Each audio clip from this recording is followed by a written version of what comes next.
Hi, I'm Michael Stember. I'm the class of '96 at Jesuit High School. It is the 4th of July. I'm honored to share a little bit about my alumni experience the past, 25, 28 years now. It's coming up on a lot of years away from Jesuit, but I always feel connected, as many of you do.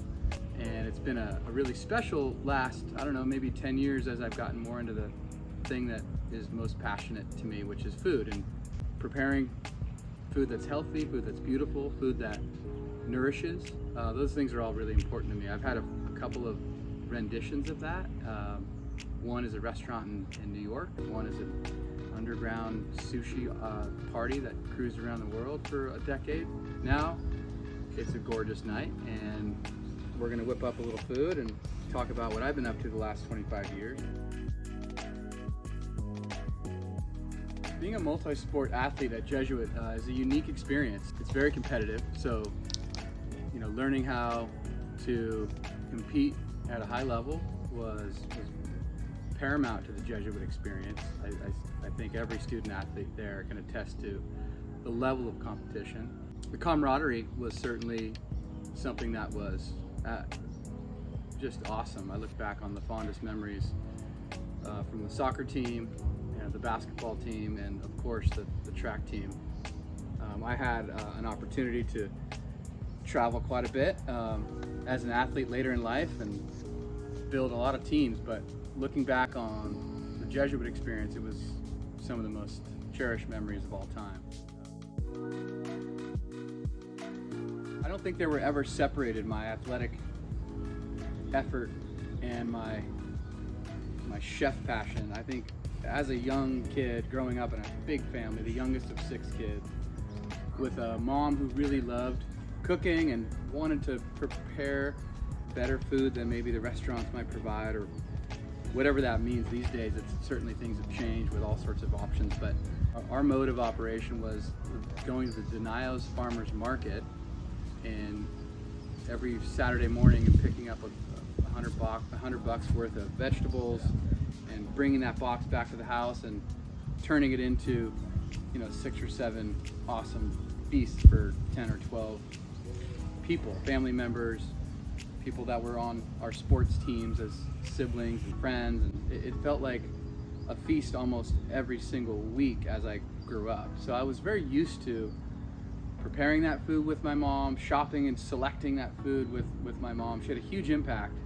on my development as a chef, as a young person. And then when I got into sports more intently, I started seeing the value of treating yourself like NASCAR treats their cars, right? They're not getting cheap fuel, they're getting the best octane possible for the best results possible. So if you blend all that together, I think out of the other side came someone in myself that was very passionate about what I was putting in my body, knowing that I was pushing the limit in workouts and trying to achieve as much as I could as an athlete, but also wanting the food experience to be beautiful and to be savory and taste amazing. And leaning on my mom at the first chapter of that was a godsend.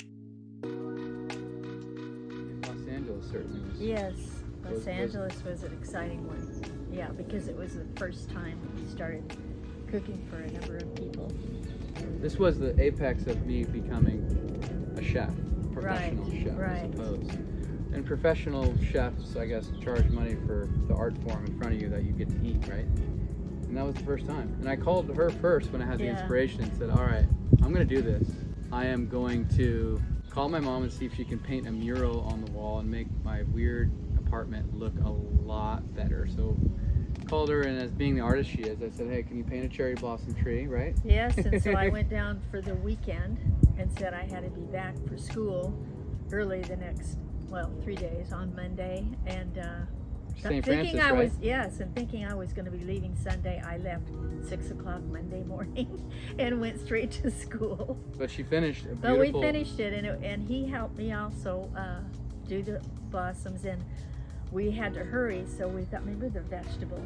So I got back from, she chased me out of the house because, artists want to have their own inflection at first, I feel like. Right. She wanted to get in there and said, okay, I think I know what I'm gonna do. Just go out with your friend. So I get home pretty late and I said, Mom, what are you doing? She's on this ladder and playing with the sponges. I bought her a $1 pack of sponges. And it wasn't making the proper flower look that she wanted on this cherry blossom tree. So I said, okay, well, let me see if I can find something else. And I opened the fridge and found a head of cauliflower that looked quite a bit like this. That. Obviously it wasn't green, it was white. And I broke off a tip and handed it to her and said, I think this will do it. And she dipped it in the pink paint and rolled it on. And so she said, that works. Get all that going. So the two of us. The next 4 hours till about break of dawn, we finished and dipped it in 10 different types of pink. I mean, it was pink, black, white. That was what, it's a very simple kind of painting. But that was, and I've served cauliflower at every single one of my events since, just because it was a good luck fruit that had that, or a good luck vegetable that had that moment. I think it would be my mom. Because we've always made really great meals together, and that was my original inspiration anyway. And I like the way she problem solves with flavor. When something's lacking, I like the direction she goes. So if I could cook with anyone, I think it'd be my mom. And we're doing that tonight. So I'm getting exactly what I want. And I've learned a lot from him as well. New ways of doing things. One of my favorite things to eat these days is very simple. It's sea urchin over multi-grain rice, a little bit of olive oil, and some fermented sauce, koji or soy sauce, soaked in mushrooms. That's kind of one of my favorite things.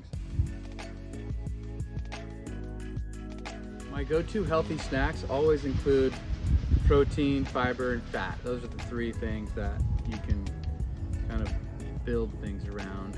I'm working on some fun stuff. In Alaska, I've got a trip planned to explore, coming up with a ready-made snack using wild sockeye salmon.